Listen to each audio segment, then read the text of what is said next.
Okay. With your multimeter leads hooked up to the 420 milliamp connections directly into it, so these leads should go right into the terminal blocks labeled 420 milliamps CO2.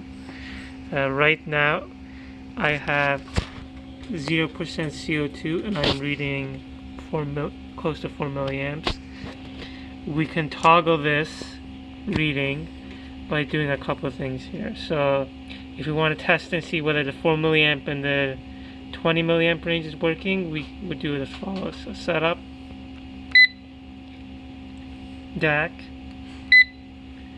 and then right now we're measuring 4 milliamps on channel 1 because there's only one channel.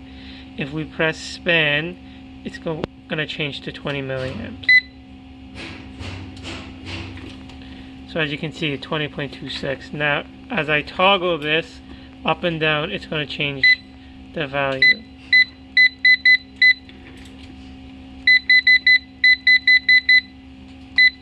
So as you see, we're changing the values. So this is a quick and easy way to check and see if your 420 milliamp output's working.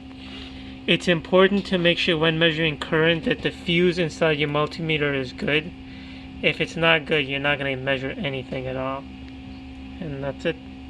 Once you're done playing around with this, it's important to set it back to the original number. So before you do any of this, whether you're changing the 0 or the span, make sure you record down the numbers.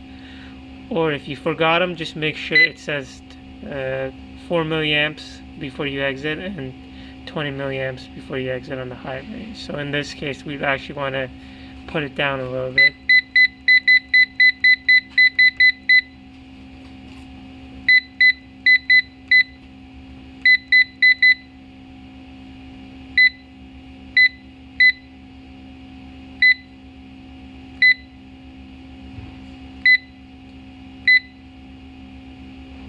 Yeah, so in our setup right now, using this multimeter, if I wanted to read right on 20 milliamps, this is what I would set it to. Yours would be a little bit different, but it should be relatively close in the same ballpark.